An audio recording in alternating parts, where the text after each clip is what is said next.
आदरणीय सभापति जी, शीतकालीन सत्र का आरंभ हो रहा है और आज सदन के हम सभी माननीय सदस्यों के लिए ये गर्व की पल है आपका स्वागत करना और आपके मार्गदर्शन में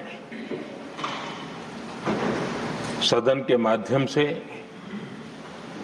देश को प्रगति की राह पर ले जाने के लिए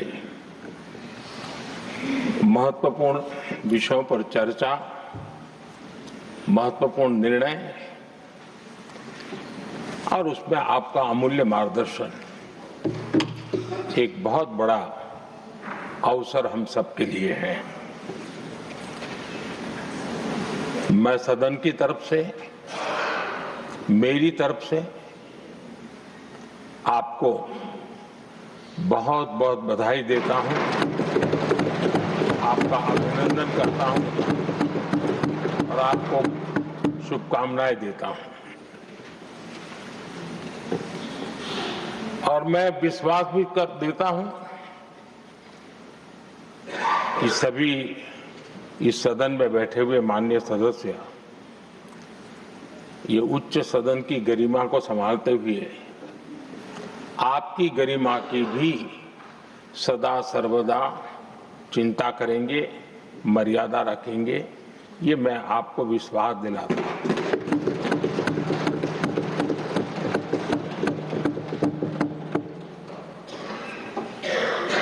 हमारे सभापति जी एक सामान्य परिवार से आ रहे हैं, किसान परिवार से निकले हैं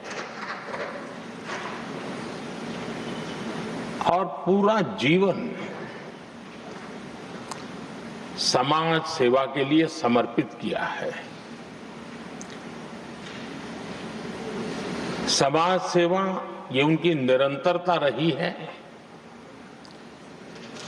राजनीतिक क्षेत्र उसका एक पहलू रहा है, लेकिन मुख्य धारा समाज सेवा की रही है। समाज के प्रति समर्पित होकर के जितना कुछ अपने युवा काल से लेकर अब तक वो करते आए हैं, करते रहे हैं, वो हम सभी समाज सेवा के प्रति रुचि रखने वाले लोगों के लिए एक प्रेरणा है, एक मार्गदर्शन है। सामान्य परिवार से, सामान्य समाज से, सामान्य राजनीतिक जहां अलग अलग करवट बदलती रही है, उसके बावजूद भी आपका यहां तक पहुंचना, हम सबका मार्गदर्शन प्राप्त होना, ये भारत के लोकतंत्र की सबसे बड़ी ताकत है।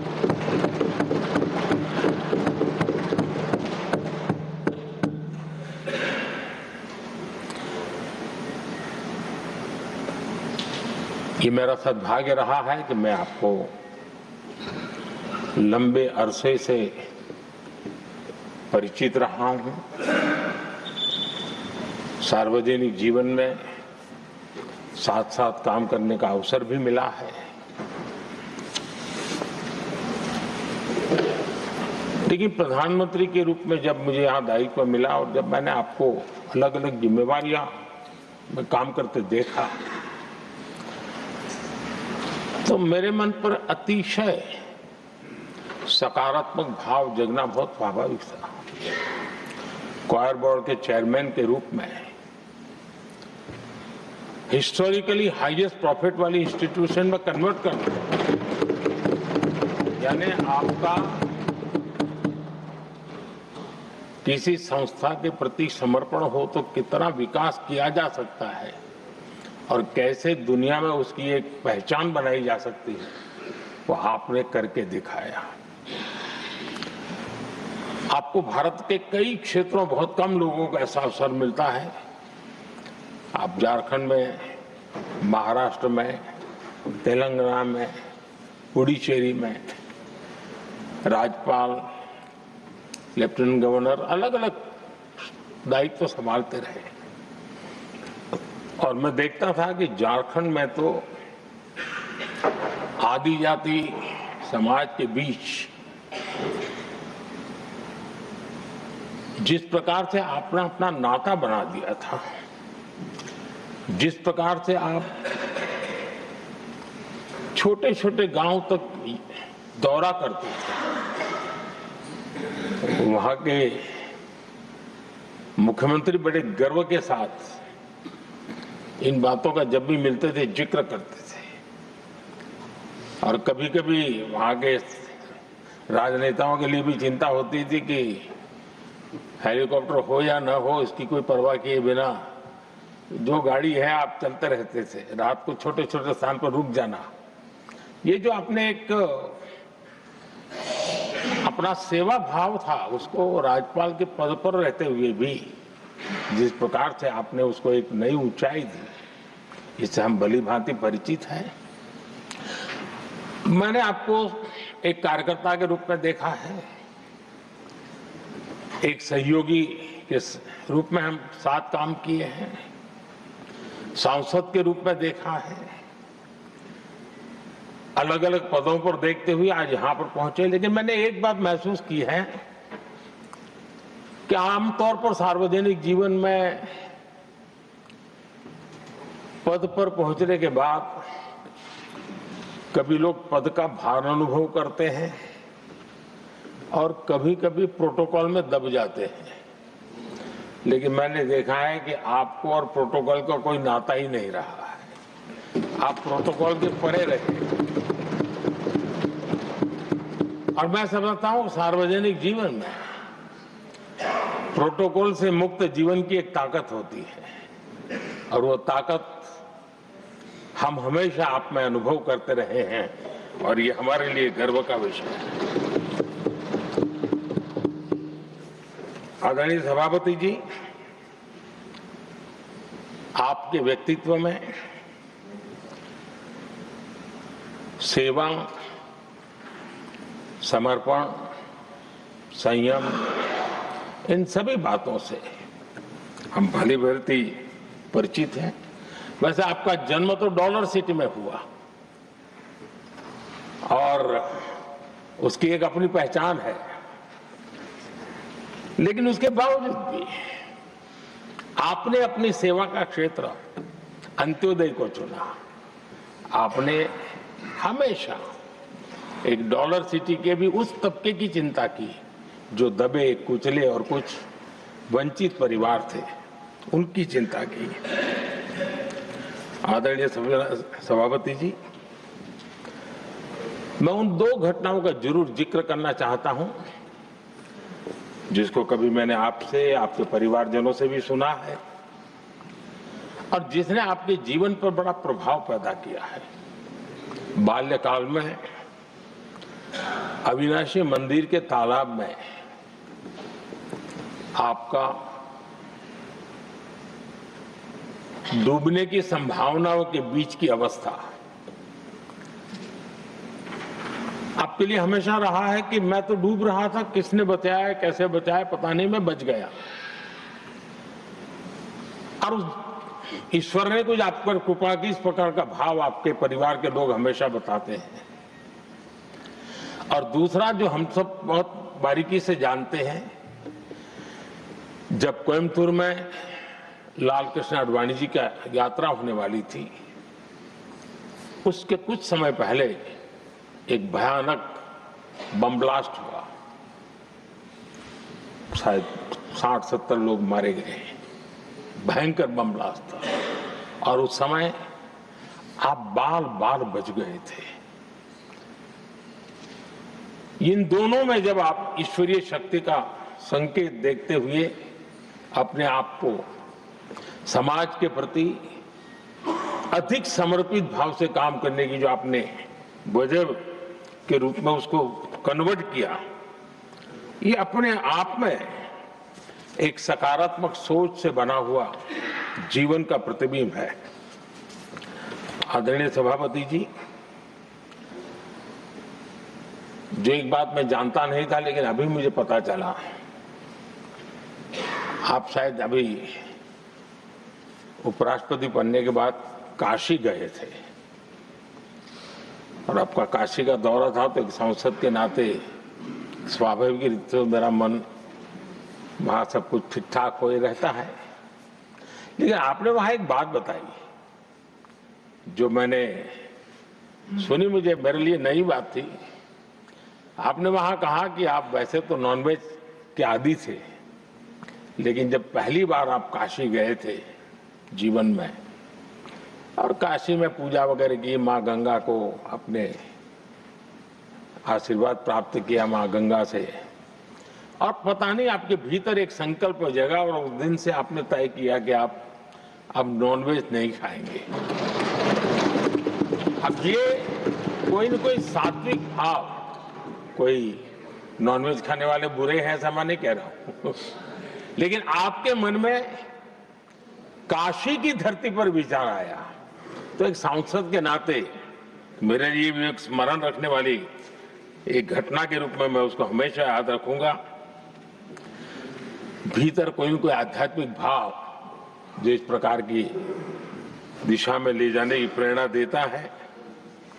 आदरणीय सभापति जी, छात्र जीवन से आपकी नेतृत्व सामर्थ्य रहा है। आज राष्ट्रीय नेतृत्व की दिशा में आप हम सब का मार्गदर्शन करने के लिए यहाँ विराजमान है, यह हम सब के लिए गर्व का विषय है। आदरणीय सभापति जी, आप लोकतंत्र के रक्षक के रूप में अपनी जवानी में, युवा अवस्था में, जब किसी को भी सरल मार्ग से जाने का मन कर जाता है, आपने वो रास्ता नहीं चुना, आपने संघर्ष का रास्ता चुना। लोकतंत्र पर आए हुए संकट के सामने मुकाबला करने का रास्ता चुना और आपने आपातकाल में एक लोकतंत्र के सिपाही की तरह जिस प्रकार से लड़ाई लड़ी, साधनों की सीमाएं थी, मर्यादाएं थी, लेकिन जज्बा कुछ और ही था। और वह उस क्षेत्र के सभी, उस सब पीढ़ी के नौजवान आज भी इमरजेंसी के खिलाफ की आपकी जो लड़ाई थी, लोकतंत्र के लिए आपका संघर्ष था, उसमें आपने जन जागृति के जो विविध कार्यक्रमों को अपनाया था, लोगों को जिस प्रकार से आप प्रेरित करते थे, वे हमेशा हमेशा के लिए लोकतंत्र प्रेमियों के लिए एक प्रेरणा देने वाली घटना रही। आप एक अच्छे संगठक रहे हैं, मैं भली भांति जानता हूं। आपने संगठन में जो भी दायित्व संभालने का अवसर आया, आपने उस जिम्मेवारी को चार चांद लगा दिए, अपने परिश्रम से लगा दिए। आपने हमेशा सबको जोड़ने का प्रयास किया, नए विचारों को स्वीकार करने का प्रयास किया, नई पीढ़ी को अवसर देने का प्रयास किया। ये हमेशा संगठन में आपके कार्य की विशारत रही। कोयम्बतूर की जनता ने आपको सांसद के रूप में यहां सेवा करने के लिए भेजा और तब भी आपने सदन में रहते हुए हमेशा उस क्षेत्र के विकास के लिए अपनी बातों को बड़ी प्रमुखता से लोगों के सामने रखा, सदन के सामने रखा। ये आपका लंबा अनुभव सदन में सभापति के रूप में और राष्ट्र में उपराष्ट्रपति के रूप में बहुत ही प्रेरक रहेगा, हम सबको मार्गदर्शक रहेगा। और मुझे पूरा विश्वास है कि मेरी तरह इस सदन के सभी सदस्य इस गौरवपूर्ण पल को जिम्मेवारियों के साथ आगे बढ़ाएंगे। इसी भावना के साथ मेरी तरफ से, सदन की तरफ से आपको बहुत बहुत शुभकामनाएं देता हूं।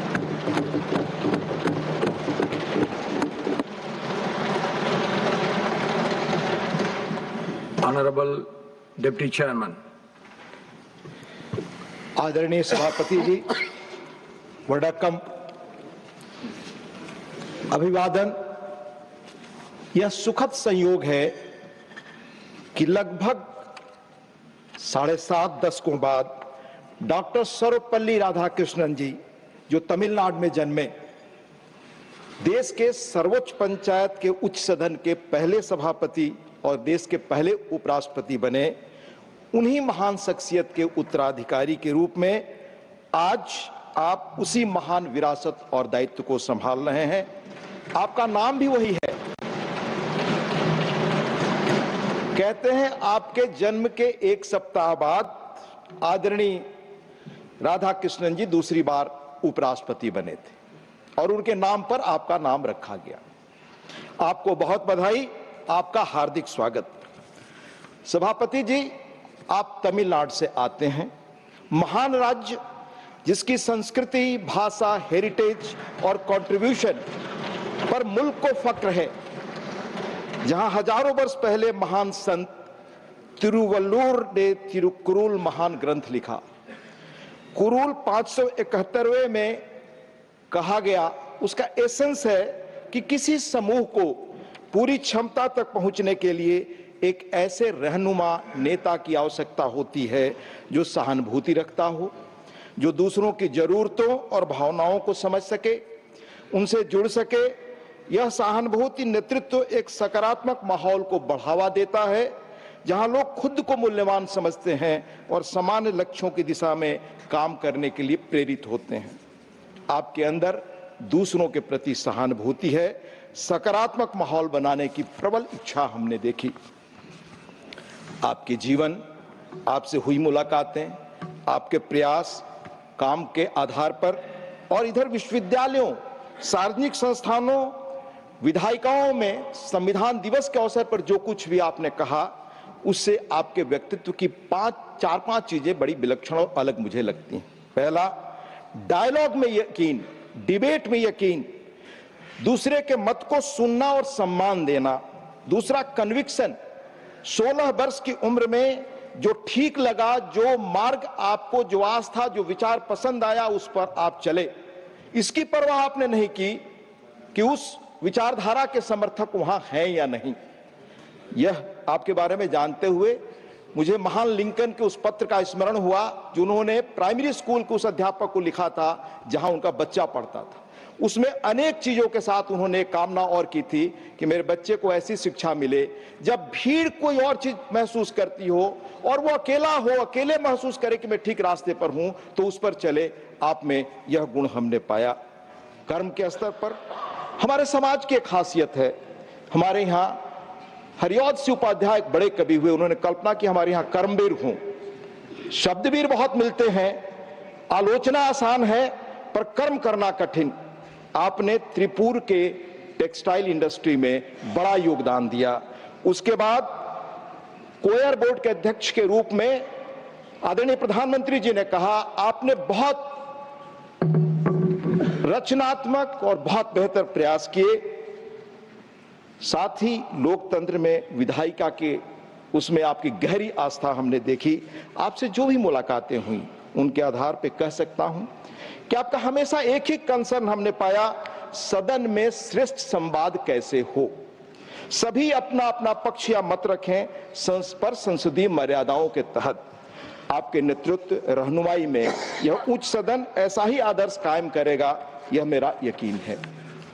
सभापति जी, आप जैसा मैंने उल्लेख किया तमिलनाडु से हैं। 10वीं सदी के चोल राजा परांतक पहले के उत्तर मेरूर अभिलेख में प्राचीन भारत के ग्राम पंचायतों में लोकतांत्रिक प्रक्रियाओं और पद्धतियों का विवरण दर्ज है।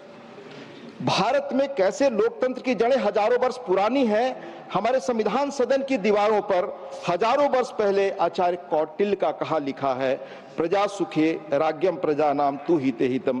प्रजा के हित में ही राजा का हित है और राजा और प्रजा के सुख में ही राजा का सुख है। आपके मार्गदर्शन में इसी भावना के तहत हम अपनी इस महान संस्था को, इस विरासत को आगे ले जाएंगे, यह विश्वास है। राजनीति में आपका आगमन आपकी वैचारिकी आस्था और दृढ़ता का प्रमाण है। 16 वर्ष की उम्र में जो विचारधारा और रास्ता पसंद किया, जो उसका मैंने उल्लेख किया, उसमें इसकी चिंता नहीं कि राज्य में आपकी विचारधारा के समर्थक बड़ी जमात में है या नहीं। आप अपने विचारों और आस्था पर अडिग चले, यह आपका कन्विक्शन है, यह उल्लेखनीय है। देश, समाज या संस्कृत का उत्कर्ष आपके चिंतन के मूल में हमेशा रहा। तमिलनाडु की राजनीतिक माहौल में आप गुरुदेव रविन्द्रनाथ टैगोर की पुकार एकला चलो रे के राही बने। आपने नदियों को जोड़ने, आतंकवाद, नशाखोरी और छुआछूत के खिलाफ 93 दिनों की 19,000 किलोमीटर लंबी राज्यव्यापी रथ यात्रा की। ये सभी विषय देश की सुरक्षा व सामाजिक आर्थिक कल्याण और प्रगति से जुड़े हैं। इन्हें लेकर आप जनता के बीच में गए। 2 बार कोयम्बटूर से आप सांसद बने, लोकसभा में आए। 2004 से 6 तक आपने राज्य के दल के प्रदेश का अध्यक्ष पद संभाला। राजनीतिक कार्यकर्ता के रूप में भी आप सीधा जनसंवाद में विश्वास करते हैं। लोगों की बातों को समझने, उनके मतों के प्रति आदर, सम्मान और सहानुभूति का भाव आप में शुरू से रहा है। राज्यपाल के रूप में झारखंड, तेलंगाना, महाराष्ट्र राज्यों की शैक्षणिक, साहित्यिक और सांस्कृतिक संस्थाओं से आपने संवाद किया। राज्य के संवैधानिक अभिभावक के रूप में आपने लोगों को प्रोत्साहित किया और एक अलग पहचान और जगह बनाई। झारखंड के राज्यपाल के रूप में आपने सभी 24 जिलों का दौरा किया, वहां के प्रशासन से चर्चा की और आदरणीय प्रधानमंत्री जी ने बताया कैसे आपका लोगों से भावनात्मक लगाव बना। इसी तरह महाराष्ट्र में भी राज्यपाल के रूप में आपने जिलों का दौरा किया, खासकर जनजातीय क्षेत्रों में व्याप्त स्थानीय